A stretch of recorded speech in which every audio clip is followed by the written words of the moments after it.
Shane Rutherford traded to Mumbai Indians from Gujarat Titans। वाह, चलो ये भी आप आईपीएल रिलेटेड अपडेट वही देख लीजिए कि ये अपडेट आ गई है, ये सारे के सारे मेरी ही टीमों से क्यों आ रहे हैं। हाँ, ये आपको देख लीजिए। मतलब अभी तक इस तरह से चौंकाने वाला कोई डिसीजन तो नहीं आया है, बट विल जैक्स जा रहे हो उधर, क्या पता। विल जैक्स नहीं चाहिए यार, क्यों जबरदस्ती विल जैक्स चेप रहे हो। मतलब आपके क्या मुझे मतलब इधर से ट्रेड हो गुजरात में फिर भी एक बार को फिट बैठ जाए, बट इधर नहीं बैठते। लखनऊ में तो जरूरत नहीं है विल जैक्स की। नहीं तो रदरफोर्ड तो गुजरात में है, तो मैं वो कह रहा हूँ। हाँ, तो आप मतलब लखनऊ के कह रहे हैं कि लखनऊ में बैठे के लिए भी आ रहा था ना कि विल जैक्स को दे देंगे, रवि बिश्नोई की जगह दीपक चहर की भी बात उठी थी। हाँ। तो वो सारी चीजें हैं, बट वही है कि जब तक ऑफिशियल ये कैसा है अब ये भी देखना पड़ेगा। 2.6 करोड़ इनके भी हैं, तो ओवरऑल जो कह रहे हैं दुनिया कह रहे हैं कि भैया पर्स कहां से जनरेट हो रहा है। अभी जो इनके 20 लाख थे, हमने थोड़ा सा फिगर आउट करने की कोशिश भी करी थी कि स्क्वाड में एडिशनली जो आपके 2 रिप्लेसमेंट प्लेयर्स वहां पर थे, चाहे हम जो अल्लाह गजनफर वो थे पहले 480 उनका था प्राइस टैग, एंड उनके अलावा जब हम बात कर रहे थे कॉर्बिन बॉश की भी एंट्री हुई थी। यार तो ठीक, देखो मुंबई इंडियंस के पास तो ये सारे वन वे ट्रेड हो रहे हैं। ये ऑल कैश है, ऑल कैश ऑल कैश आप बता नहीं रहे हो ना कि किस प्लेयर अगर वन वे ही है तभी तो कैश जब द मोमेंट आप पैसे रिवील करो तो देन वो आपका ऑल कैश है। प्लेयर टू प्लेयर आपका जो है पैसे पर हो रहा है। प्लेयर टू प्लेयर होता तो आप प्लेयर बताते, ये संजू सैमसन के केस में हुआ है। तो ट्रेड जो है कंफर्मेशन नंबर 2, देखो हमने शो शुरू किया था और हमने बताई थी और वो बात आपके सामने आ गई है भाई, देख लो जो आप लोग कहते हो। तो ब्रेकिंग अभी है, आईपीएल ब्रेकिंग, शार्दुल ठाकुर का तो हो गया था ट्रेड जी। अब जो है गुजरात टाइटंस से जो है, और शर्फेन रदरफोर्ड बाय द वे मैं आपको बता दूं, याद दिला दूं, शर्फेन रदरफोर्ड आई थिंक अगर मैं ठीक हूं तो मुंबई जो 2020 का आईपीएल जीते उसका आप स्क्वाड देखें एक बारी। 2020 का स्क्वाड शायद ये उसमें थे, क्योंकि मुझे उसमें याद आ रहा है सरफेन थे शायद, पीएसएल गए थे, कहीं गए थे, वही ग्लव्स पहनकर खेले थे, क्योंकि यहाँ पर नहीं खेल रहे थे, बट ये मुंबई इंडियंस से पहले भी थे। तो मुंबई इंडियंस ने was part of the MI squad in 2020 and Kolkata Knight Riders in 2024। Kolkata तो अलग बात है, और उससे पहले दिल्ली में थे। हाँ जी, दिल्ली में थे 2019 में, और आरसीबी में भी थे 2022 में। सबसे ज्यादा चर्चा इनकी दिल्ली में हुई थी जब वहां पर सौरव गांगुली बोला था कि एक प्लेयर ऐसा आ रहा है कि आप देखोगे हिल जाओगे, उसके पास मतलब इस तरीके की हिटिंग एबिलिटी है, तमाम चीजें, बॉल भी ये डालते थे तब, क्योंकि इंपैक्ट प्लेयर आ गया तो बॉलिंग खत्म हो गई। लेकिन मुंबई इंडियंस का ट्रेड 2 आपको हमने जो बात कही थी, और अभी आपको बता दूं कि ट्रेड 3 इन लाइन है by the way.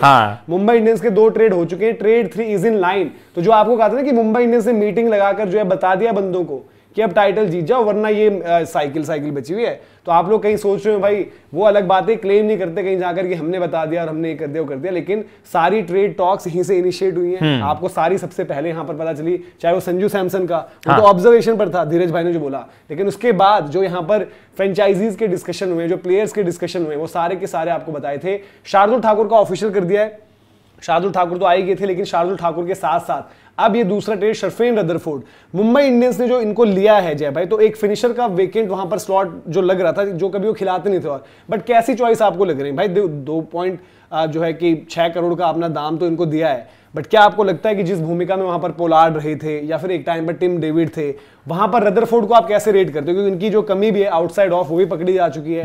Mumbai Indians ने क्या स्मार्ट मूव किया? फिनिशर के रूप में अगर देखा जाए तो सरफेन रदरफोर्ड वो रुतबा हासिल नहीं कर पाए जो उनके पास मुंबई के फिनिशर का रहता था एक टाइम पे। चाहे हार्दिक की बात कर लो, चाहे पोलार्ड की बात कर लो, इवन कृणाल को भी उसमें जोड़ दो।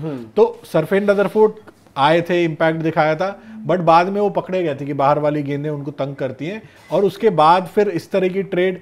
और भाई एक तरह से अगर ये देखा जाए 11 में क्या फीचर करते हुए दिखेंगे, सबसे बड़ा सवाल तो ये है ना। तो मुझे लगता है कि ये आप बैकअप के रूप में तैयार कर रहे हो, क्योंकि उधर ऑलरेडी आपके पास नमन ओझा जैसा बल्लेबाज है जिसको आप पूरी तरह से यूटिलाइज नहीं कर पाते हो।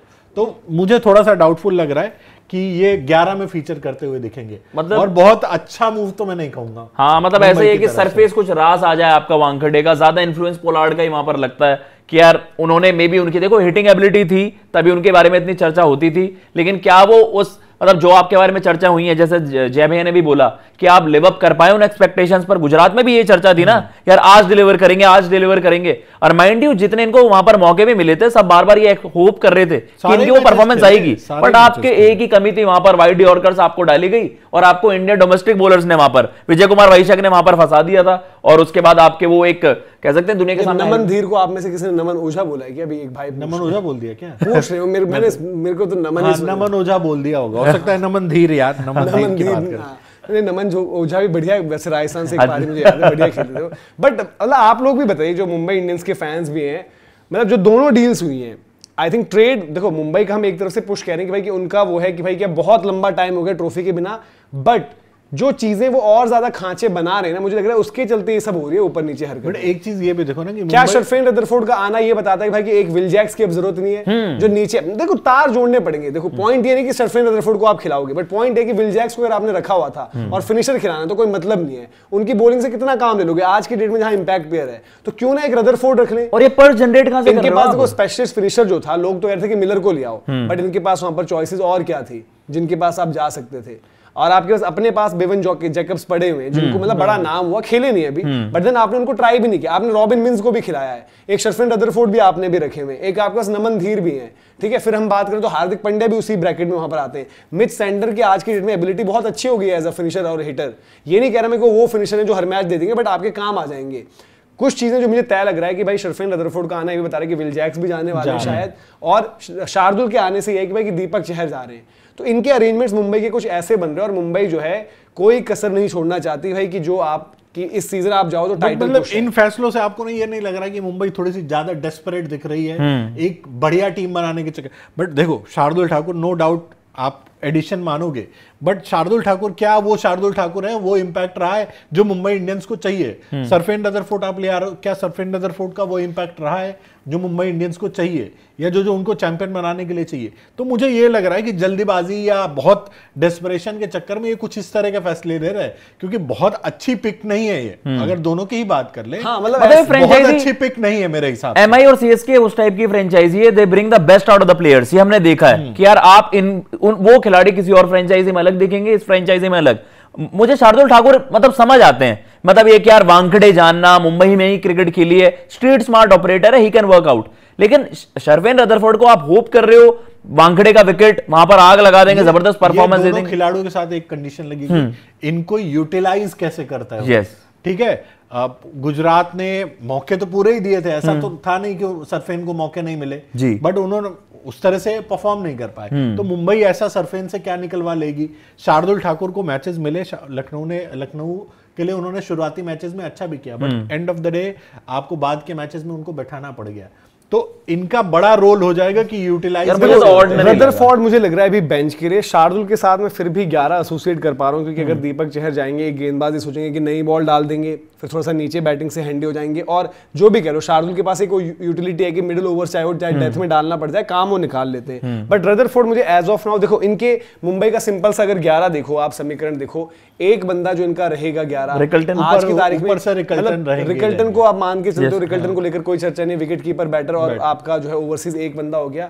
एक मुझे लग रहा है जो इनके पक्के रहने चाहिए वो सेंटनर होने चाहिए। अब इनकी कॉल है एज ऑफ नाउ, यस, ठीक है, 2 इंडिविजुअल्स ही हो गया। अब इनके पास ये है कि भाई बैलेंस इनका इतना अच्छा है, ये अफोर्ड कर सकते हैं कि इंडियन प्लेयर्स को आप बैक करो, कि आप इंडियन प्लेयर्स को भी बैक करो। बट अगर 2 आपको चाहिए, एक फिनिशर ले सकते हो, एक फास्ट बॉलर ले सकते हो।